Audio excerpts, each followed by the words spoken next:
guys, today I'm going to show you how to do an opal stone design. I'm going to make this nail look like an opal stone. We're going to be using glitter and mylar flakes, as well as some new products that I haven't used in my videos yet. So that'll be fun. So first we're going to start off with All Steamed Up from the Lac-it brand. We need some transparency. If you've seen the quartz design that I did earlier this week,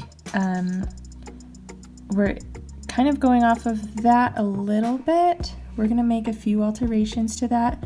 One of them being that we have a translucent base rather than an opaque base. After doing that design, I realized that a translucent base would have been a little more realistic. So we're going to try that on this design. Okay, I'm going to cure that for a minute. So I have these fun little pieces of mylar, and they're just like plastic shiny things that I got off of Wish, I think. They took a million years to get here, but and it's not like the best product out there, but it's what we're going to use because it's what I have. So what I want is I want these pieces that reflect different colors. So I'm just going to grab a couple of those. I don't need a ton. That's actually probably good for that color. See, there are these ones that are just clear purple or translucent purple, but I want the ones that are reflective. They're going to give me the finish that I want. This one I think is my favorite. I just love how it reflects pink and green. It's such an interesting color combination, but it goes so well together. And then I also have these glitters. This came in a pack as well, that I think I'm gonna use. I don't know if I'll use a lot, but I really like the colors that it gives off. So I'm gonna wait on those and just see what this looks like when I put this down. So I'm gonna put a really thin layer of Jimmy Gel on. This is from Elegance. I think it's a new product. It's called a building base, and it's kind of weird. It has like a lemony scent to it, which is really cool. Anyway, so I'm just gonna put a really thin layer of that down. It will give the mylar and the glitter a layer to kind of seep into so that they're not sticking up so much, creating unevenness on future layers. Okay, so now I'm going to grab some of these smaller pieces and just kind of place them in here. And I'm just placing these kind of randomly. I'm not caring too much about whether or not they're touching one another or anything like that.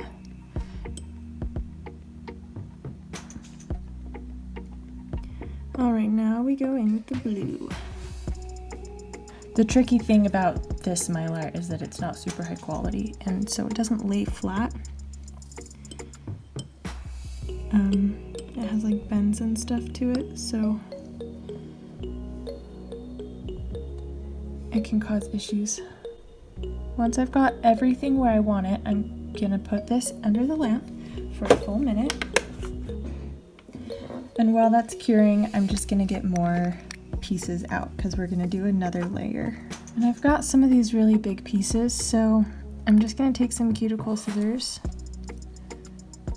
and cut random shapes out of them to make them smaller so that they'll be more proportionate to the actual shape or to the size of the nail. Okay, so now that I've got that, I'm gonna go in with another layer of Jimmy Gel. This layer is to help fill in, like you see where those are sticking up. We're just gonna kind of push the gel underneath those areas and even everything out. I realized that this design would be a little inconvenient for like a natural nail, because it's like really bumpy and it's hard to get it really level without putting tons and tons of layers on. If you did this as like an encapsulated design, I think it would work really, really well. Okay, so I'm going in and putting just a few more pieces in here, just where I think it needs some, and maybe another purple one down here as well. Okay, so I'm gonna cure that. And once that's cured, we're gonna go in with another layer of Jimmy Gel. This layer is just to cover the mylar that we just put on there, because we're gonna do some gel polish. Holding it upside down so that it gets a little more even. It's obviously not gonna get super even because of all the mylar we have under there, but we'll fix that. Okay, now that that has cured, I'm going in with all steamed up one more time. I don't want this to be too thick because I still want to see the color in there. We're just smoking it out a little bit to create depth. All right, cure that baby. Okay, this is what it looks like so far. It definitely looks more like a milk bath than it does an actual opal stone. So let's fix that. I'm gonna do exactly what I did the first time I put the mylar down, doing a layer of Jimmy Gel, and then before I cure that, I'm gonna grab some more pieces, place them. I'm gonna focus on overlapping these pieces with the ones underneath a little bit. Not too much because we still want to see those pieces. It will help give the illusion that one's in front of the other.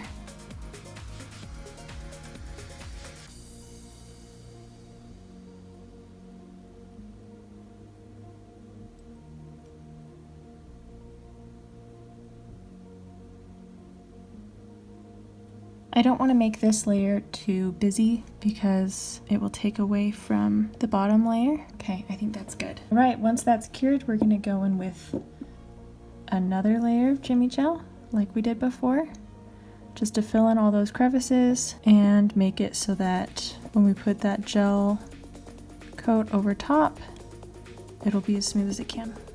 And I'm focusing this gel now more on the center of the nail here rather than on the sides, because the sides don't really need anything because they don't have mylar over there. So like, yes, we do want it on the sides, but if we're gonna add to it, we're gonna add it here in the middle. All right, that's pretty good. Put that in the lamp. I'm going in with a layer of all steamed up. So here I'm scraping off the excess gel to make a super thin layer. And then, not curing that, I'm going in with Modelones white color with the gel on the brush. I'm just kind of tapping around.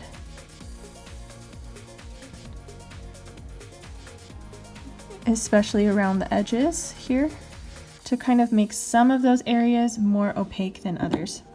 And I'm gonna take a detail brush and just kind of smush it all together.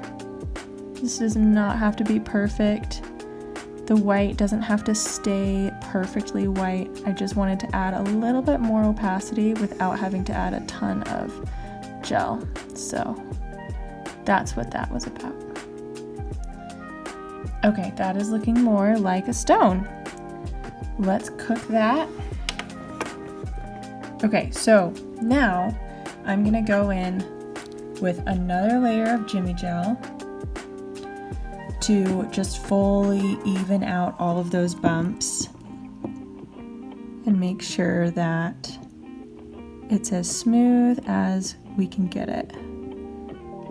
Okay, that is about as good as we're gonna get it, so I'm gonna cure that. Okay, so now that that's cured, we've got all our layers. It's looking pretty good. I'm removing the inhibition layer from this builder base. And just to even it out even more, I'm gonna go in with a nail file and just perfect some of these curves. And I'm not going in too deep because I really don't want to file away any of that beautiful mylar or any of that beautiful smokiness. So I'm just going very lightly over the top, trying to stay as even as I can. And I'm just perfecting those curves, specifically around the tip of the nail. I'm feeling it to make sure it's going well. And I'm looking down the barrel like this, making sure both sides are really even. Okay, that's looking pretty good to me. I'm gonna take a buffing block now and just buff all of that. Oh, so much dust. Here's the hard part. Do we keep it matte or do we go shiny? Okay, so I've got two new top coats here. They're both from Kupa Gelfinity. One's matte and one is a shiny top coat. I have not tried out the shiny top coat, but I have tried out the matte top coat. That's what's on my nails right now. I love the matte so far. I've only had it on for a few days, but it's going really good. Ooh, it does have a specific smell to it though. Very interesting. That always kind of bugs me a little bit when gel polishes have a smell to it, because one of the big selling points of gel for me was the fact that it didn't smell like acrylic did. But I don't know, I guess product is product, and I'm gonna put that in. And this cures, I believe, for 60 seconds under an LED lamp. So same with this one. Okay, now we're gonna go in with the matte top coat. I'm gonna do the other half of the nail. I have found with this matte top coat that it doesn't self-level very well. So I need to play with it a little bit more and see if there's like a good way to get it to self-level, or if you just have to keep stroking it and stroking it and stroking it until it looks good. Problem is that I stroke it and I fix one part and then another part is bad. So, but everybody says that this is the best matte top coat. Well, not everybody. An article that I read on the internet. So I decided to try it because I was running out of mine. So I think the trick to this is to float it, which is kind of weird for a matte top coat, but whatever works, you know? All right, I'm gonna hold that upside down. Okay, let's put that in. You kind of need it to be on a black background almost. There we go. I think that looks pretty cool. I don't know, what do you guys think? What would you do differently? What are some techniques that you found for opal nails or opal design? I'm really interested. Obviously, as you've seen from this video and the rose quartz video, super interested in taking things that are natural in source and turning them into a nail design. I think that looks really cool. So yeah, let me know if you find anything that you think would be really cool to play with. Don't forget to like this video and subscribe to my channel so you can be aware of upcoming videos. And let me know of any other nail techniques that you want me to try out. I will see you in the next video.